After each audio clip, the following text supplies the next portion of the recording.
কেমন আছেন আপনারা? জিজ্ঞেস করলাম এই কারণে, কারণ আজকের দিনে দাঁড়িয়ে আশেপাশে যাকেই দেখছি সে দুঃখী আর ব্যাকুল।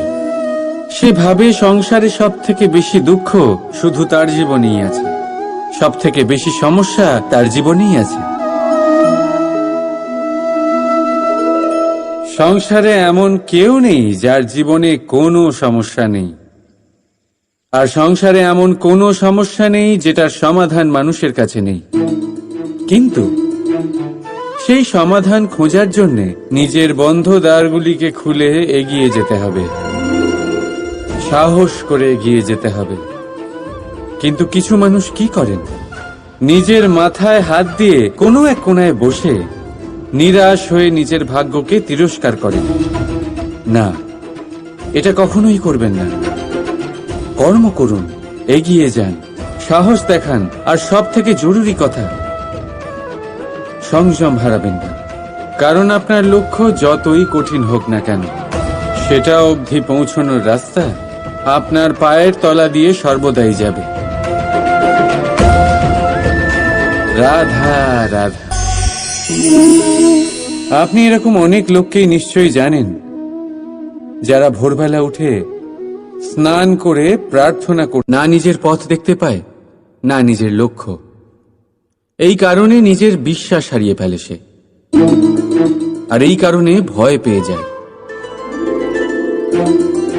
চলুন আপনাকে আরো একটা প্রশ্ন করি। এই সংসারে কি এতটাই অন্ধকার আছে যে এই প্রদীপের অস্তিত্ব লুকিয়ে রাখতে পারে? না, উল্টে এই প্রদীপ অন্ধকারকে আহ্বান জানায়।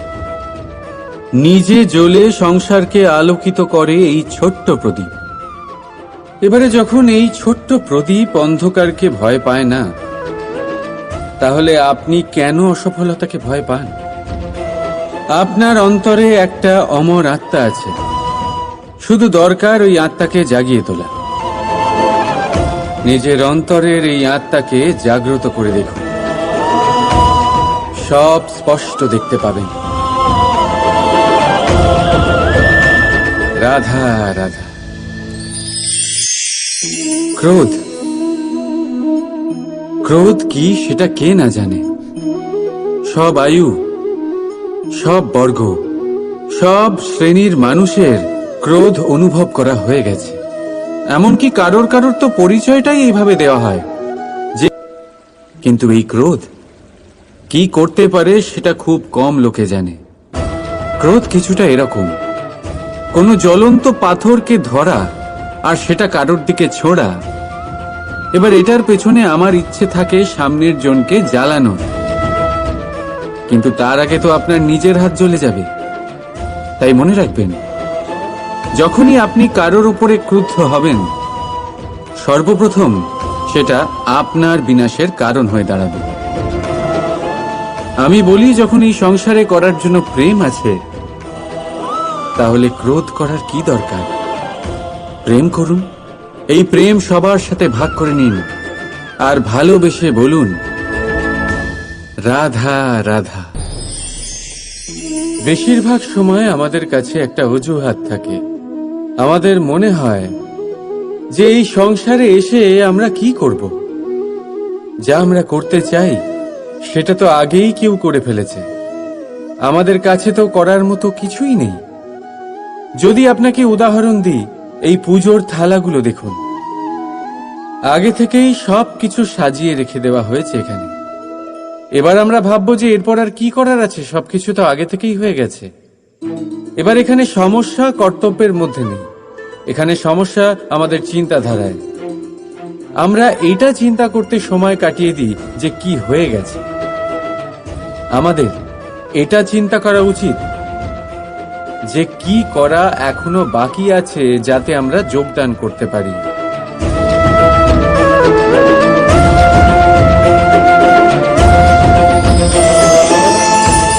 বুঝলেন, সংসারে এমন কোনো কাজ নেই যা শেষ হয়ে গেছে। আপনারা সবাই সেটাকে এগিয়ে নিয়ে যাওয়ার প্রয়াস করতে পারেন। আপনি সেই কাজকে আরো ভালো করে তুলতে পারেন।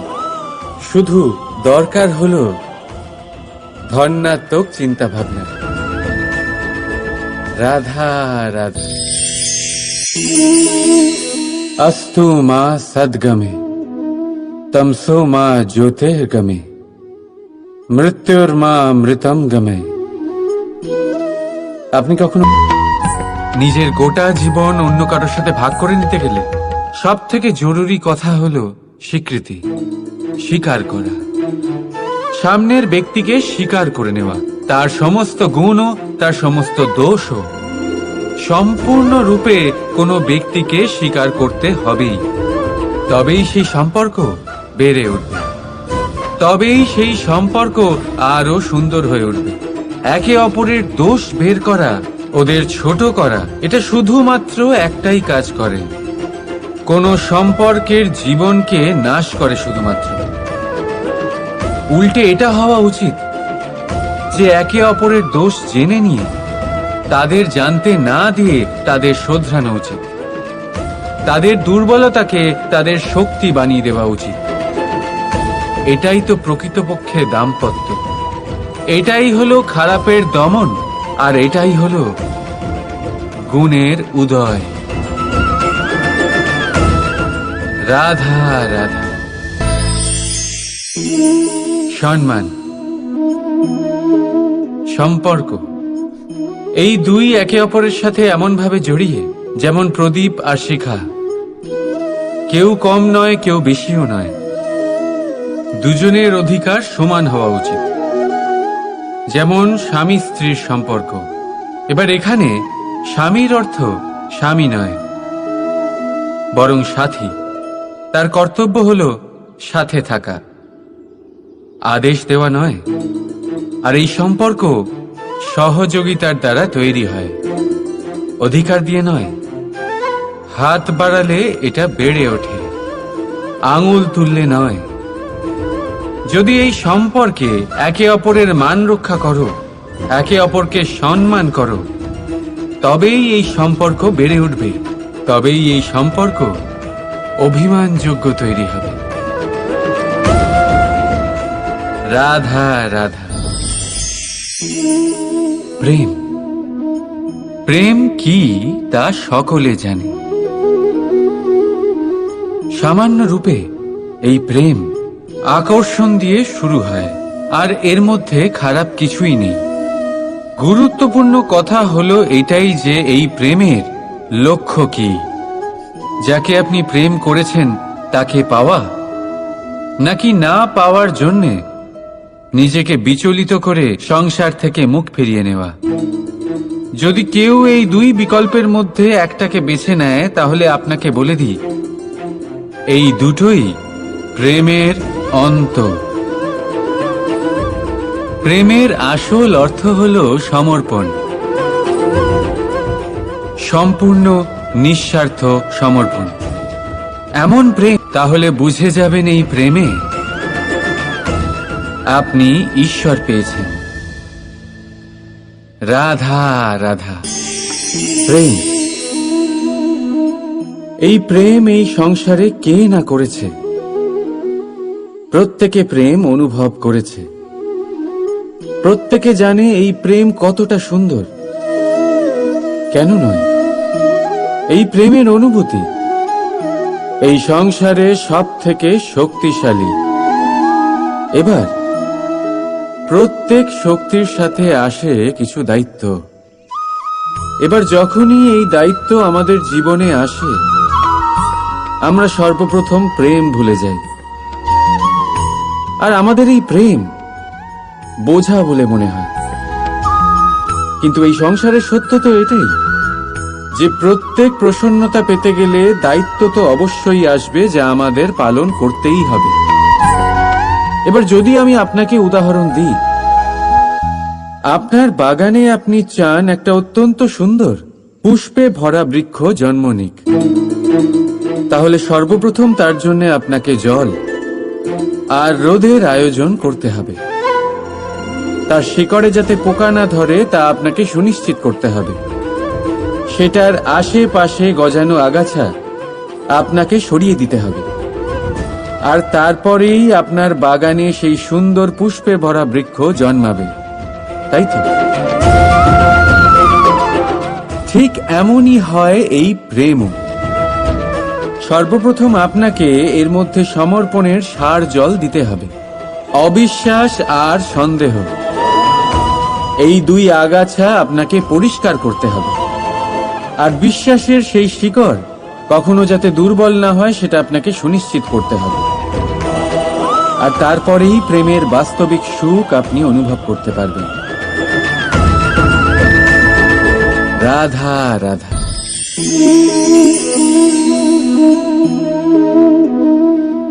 কাঁকড় এতই ছোট যে আঙুলের মাঝে ধরা যায়, কিন্তু ভাবুন যে এই কাঁকড় যদি আপনার চোখে চলে যায় তাহলে কত বড় সমস্যা হয়ে দাঁড়াবে।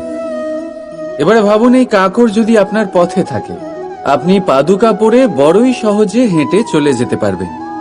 কিন্তু যদি এই কাঁকড় আপনার পা আর পাদুকার মাঝে আটকে যায় তাহলে আপনি ঠিক করে চলতে পারবেন না, যতই সেই পথে ফুল ছড়ানো থাকুক না কেন। তার মানে আপনি বাইরের সমস্যা এবং প্রতিকূলতার সাথে লড়তে পারবেন, ভেতরের নয়। ভেতরের সমস্যার সাথে লড়াই করা ভীষণ কঠিন। সেই জন্য সবার আগে ভেতর থেকে আপনি শক্তিশালী হয়ে উঠুন, ভেতর থেকে পরিপূর্ণ হয়ে উঠুন। তবেই আপনি সংসারের সমস্ত সমস্যার সাথে লড়াই করতে পারবেন, আপনি বিজয়ীও হতে পারবেন। রাধা রাধা। ভুল সবার শুধুমাত্র শিক্ষা দেওয়ার জন্য হয়। রাধা রাধা। মানুষের মধ্যে একটা বিশেষত্ব আছে, আর তা হলো সে সর্বদাই ভাবে যে সে সবার মধ্যে শ্রেষ্ঠ। সর্বদা সর্বশ্রেষ্ঠ কাজ করতে চায় সে, সর্বশ্রেষ্ঠ পরিণাম পেতে চায় সে সর্বদাই চায় যে সব জায়গায় সে যশ পাক।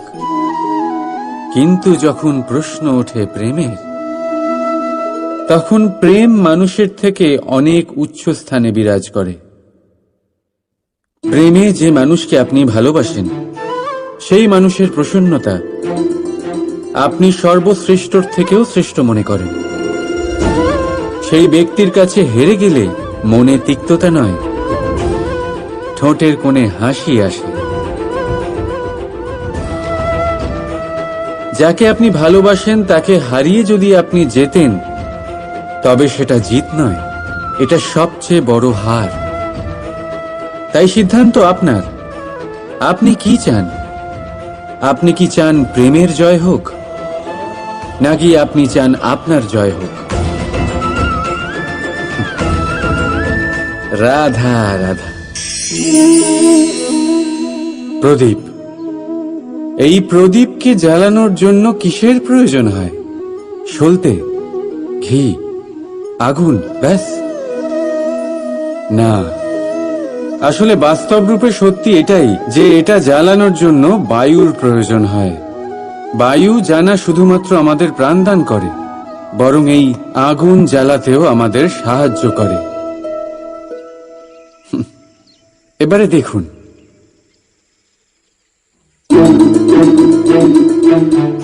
দেখলেন যে বায়ু এই আগুন জ্বালাতে সাহায্য করলো, সেই বায়ুই এটা নিভিয়ে দিল। শুধু সেই বায়ুর গতি একটু বেশি ছিল, তাই না? তার মানে প্রতিটা ভাবের, প্রতিটা বেগের একটা রাধা রাধা। প্রেম। দাদা আমাকে সর্বদাই জিজ্ঞেস করেন যে কানাই এই প্রেম আসলে ঠিক কি? মানলাম যে এটা সমর্পণ, মানলাম কি তা সম্পূর্ণরূপে বোঝানো কানাইয়ের সাধ্য তো অবশ্যই নয়, কারণ এই প্রেম এতটাই মহান।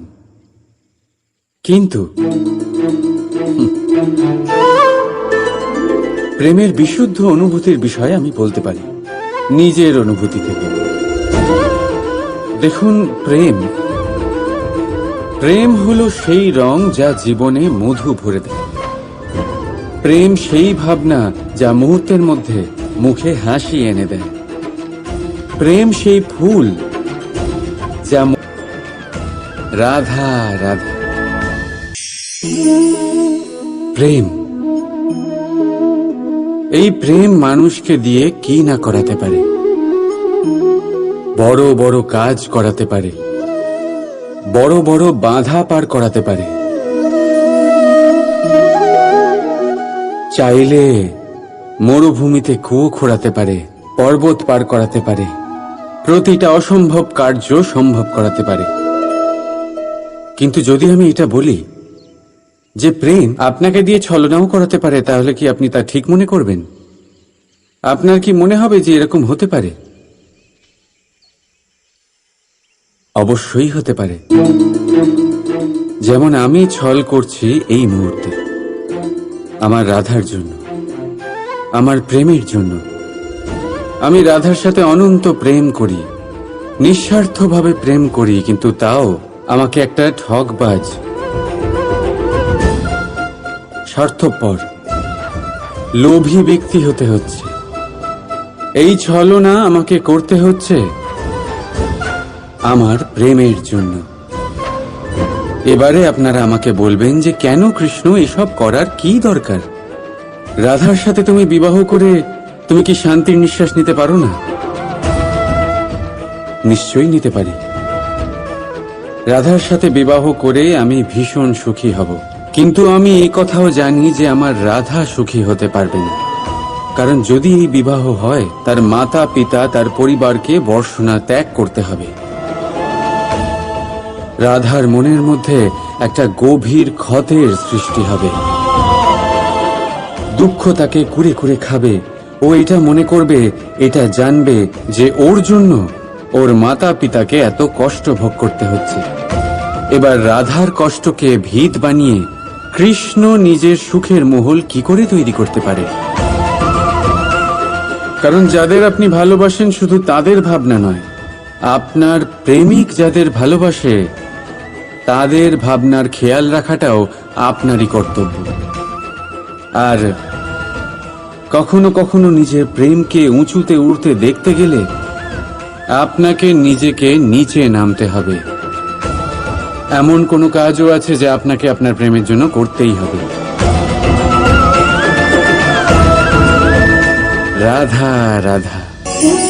লোকে বলে সংগঠনের মধ্যে অনেক শক্তি থাকে, আর এটা সত্যি কথা। এবারে দেখুন না, একটা আঙুল আর একটা মুঠোর মধ্যে কতটা তফাৎ সেটা আমরা সবাই জানি। কিন্তু একটা আঙুল আপনাকে উচিত পথ দেখাতে পারবে, কিন্তু মুঠো পথ অবরোধ করতে পারে।